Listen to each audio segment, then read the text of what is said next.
বাবা কাটা মিলছে ভাই, রাস্তা দেখা পাইছি, দেখা কোন দিক দিয়ে যাইতেছে, মানে চালকের অবস্থা যে রৌদ্র ভাই, বৈশাখের প্রথম রৌদ্র।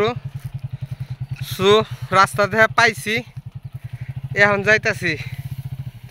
আর আরেকটা ভুল হলো গিয়া, এই যে দেখেন রাস্তার পাশে এরকম খড় মানে শুকায় দেয় খেয়ার যারা বৈশাখ মাসে। এখন এই জায়গায় কোথায় ভাঙা আর কোথায় ভালো এটা কিন্তু আপনি জানেন না। তো সব আপনার কাছে কিন্তু সব একই মনে হইব। তো যারা নতুন বিগিনার আছেন, যারা নতুন চালক আছেন, তারা একটু দেখে শুনে এইভাবে রাইড করবেন। এটা কিন্তু বিশেষ করে এখন এই যে বৈশাখের সিজন, গ্রাম অঞ্চলে কিন্তু এরকম দেখবেন রাস্তাতে কিন্তু খড় শুকায় দেয়। সো দেখে তারপরে যাবেন, কারণ কখন কোনটা এটা দেখা যায় না, বলা যায় না। তো সামনে ভাঙা গর্ত থাকলে কিন্তু পড়ে যেতে পারেন যে কোনো সময়। তো সাবধানে করবেন। এই দেখুন এইটা যেহেতু দেখা যাইতেছে যে আপনি একটা দেখতে পাচ্ছেন, তো ওইটা তো দেখতে পারতেছেন না। তো যারা এই ধরনের চালক আছেন বা যারা এই ধরনের অফরোডে ফিল দিতে পারেন বা চালাবেন, তারা একটু ভাই দেখে শুনে চালান, তাহলে ভাই আপনিও সেফটি থাকবো, আপনার বাইকও সেফটি থাকবো। সো কেয়ারফুল ভাই, সাবধানে রাইড করবেন।